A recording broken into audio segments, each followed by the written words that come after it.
Assalamualaikum warahmatullahi wabarakatuh. Perkenalkan kami dari kelompok 1 mata kuliah Sistem Komunikasi Seluler.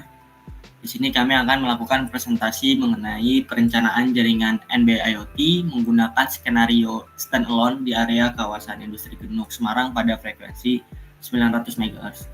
Untuk kelompok anggota kami, yang pertama ada Salsa Diniarti, yang kedua ada saya sendiri, Delvin Febrian, yang ketiga ada Sultan Salahuddin Fatih Al-Ghazi, yang keempat ada Alfani Akbar Bahtiar, yang kelima ada Pandu Laksana, dan yang keenam ada Aziz Herfian Delbian. Untuk latar belakang, pertumbuhan industri 4.0 di Indonesia meningkatkan kebutuhan akan teknologi komunikasi untuk otomatisasi dan digitalisasi, terutama di kawasan industri Genuk Semarang yang strategis. Konektivitas Internet of Things yang andal ini diperlukan, dan narrowband atau NB-IoT ini menjadi salah satu solusi yang tepat dikarenakan memiliki cakupan yang luas, biaya yang rendah, dan dukungan untuk banyak perangkat. Lalu NB-IoT ini juga distandarisasi oleh 3GPP, di mana dapat menjangkau hingga 35 km dan efektif di area terestrial maupun lautan. Teknologi NB-IoT ini juga dapat diintegrasikan dengan layanan Advanced Metering Infrastructure atau AMI, yaitu terdapat 4 layanan AMI. Yang pertama itu distribusi listrik, gas, dan bahan bakar dengan untuk memberikan manfaat bagi pelanggan dan industri.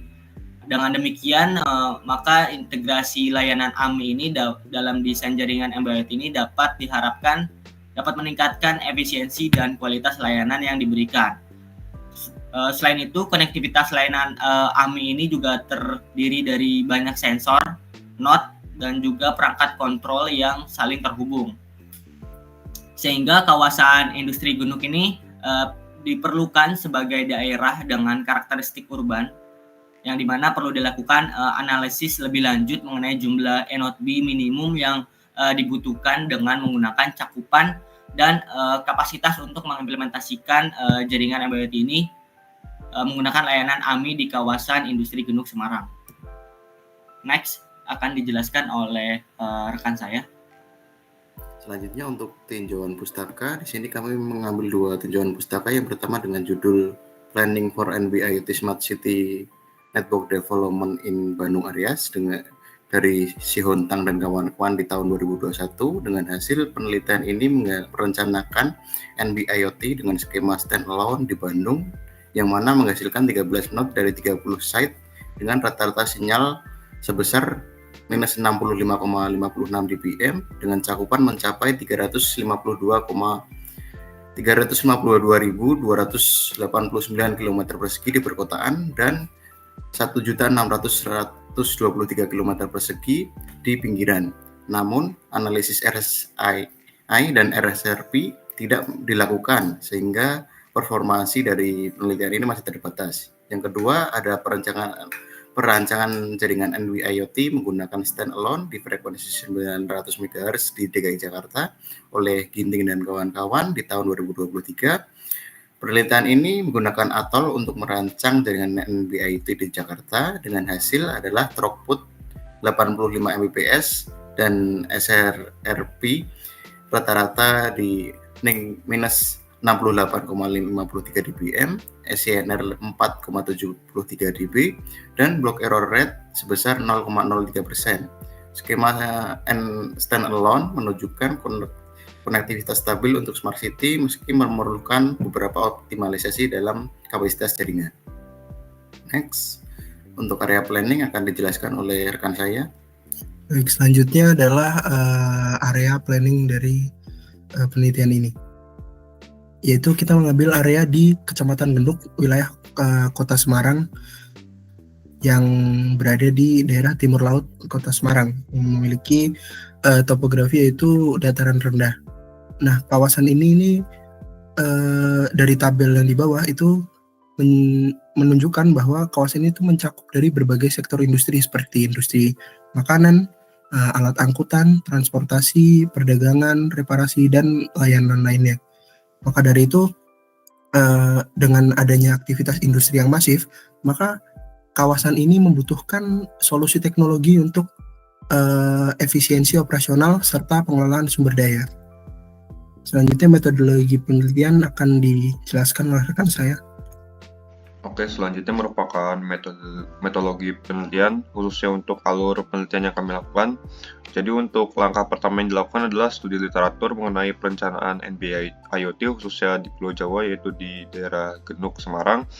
Langkah kedua adalah menentukan lokasi yang ditetapkan untuk melakukan perencanaan dan pengumpulan data, di mana pada penelitian yang ditetapkan yakni di kawasan industrinya, yaitu daerah Genuk, daerah Semarang, dengan data yang dikumpulkan berupa parameter signal to interference and noise ratio atau SINR, RSSI, dan RSRP untuk mengetahui performansi perencanaan NB-IoT yang dilakukan. Untuk langkah ketiga adalah tahap yang perlu dilakukan untuk mengetahui gambaran sebelum melakukan pengujian simulasi sekaligus menjadi bahan perbandingan, yakni dengan melakukan perhitungan link budget dan coverage. Pada langkah keempat, dilakukannya simulasi menggunakan software Atoll untuk melakukan verifikasi hasil perhitungan link budget dan coverage yang sudah dilakukan sebelumnya. Nah, terdapat dua kondisi pada alur penelitian yang dilakukan ketika hasil simulasi serta perhitungan sesuai dan tidak sesuai. Ketika hasil simulasi serta perhitungan telah sesuai, maka dapat dilakukan analisis untuk mengetahui hasil dari perencanaan NB-IoT yang dilakukan. Akan tetapi, jika hasil simulasi serta perhitungan tidak sesuai, maka perlu dilakukannya pemeriksaan kembali pada tahap ketiga, yakni saat melakukan perhitungan link budget dan coverage. Untuk link budget dapat disampaikan oleh rekan saya. Oke, untuk selanjutnya adalah link budget, atau kita di sini dapat menghitung rugi-rugi yang terjadi pada saat nanti itu diimplementasikan. Di sini untuk frekuensi yang akan kita pakai nantinya adalah di frekuensi 900 MHz. Karena NB-IoT ini bergabung dengan LTE, kita juga menentukan power untuk NB-IoT serta power untuk LTE. Kita memakai power 43 dBm dan bandwidth untuk NB-IoT-nya itu adalah 200 kHz. Dan untuk channel bandwidth yang kita pakai 180 dengan diharapkan dapat menggunakan skema standalone. Tapi untuk link budget ini kita sedang melakukan optimasi. Lalu untuk selanjutnya ini untuk menilai MCL-nya, dan ini untuk link budget secara detailnya dari power, loss, dan juga dari gain-nya.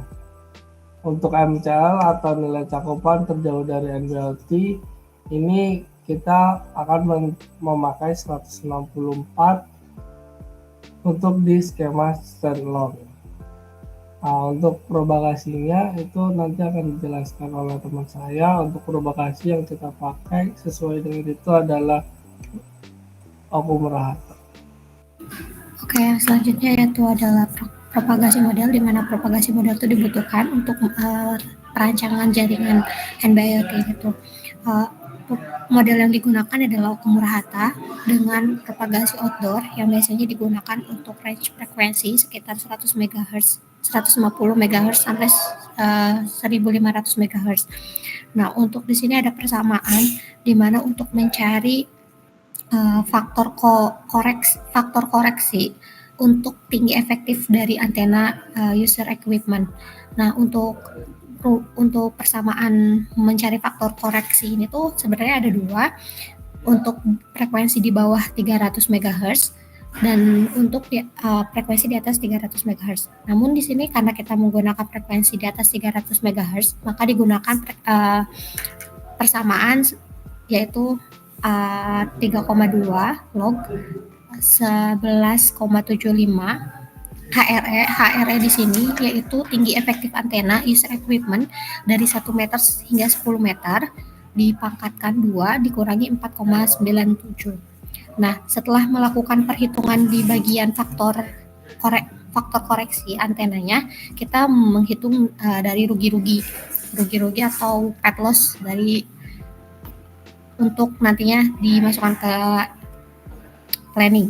Di mana di sini kita menggunakan lokasi yang urban, maka untuk rumus di sini yaitu adalah 69,55 ditambah 26,16 log dari frekuensi yang digunakan dikurangi 13,82 log HTE. HTE di sini adalah tinggi efektif dari inopi dengan kisaran 30 sampai dengan 200 meter dikurangi dari faktor koreksi yang telah ditentukan di awal ditambah dengan 44,9 dikurangi 6,55 log HTE, dan juga ada log D, di mana D ini adalah jarak inomi dengan user equipment.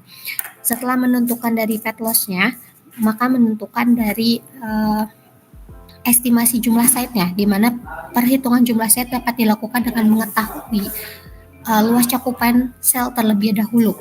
Nah, untuk luas cakupan selnya yaitu 2,6 dikali dengan radius sel dipangkatkan 2, dan juga setelah mendapatkan luas cakupan selnya, maka kita akan menentukan jumlah dari selnya, di mana jumlah dari sel itu adalah luas area yang akan di-planning dikurangi dengan dibagi dengan luas cakupan selnya, dan nantinya akan mendapatkan jumlah site ya, di mana jumlah site ini sama yaitu jumlah sel dibagi dengan 3. Mungkin itu saja presentasi dari kelompok kami, kurang lebihnya mohon maaf. Wassalamualaikum warahmatullahi wabarakatuh.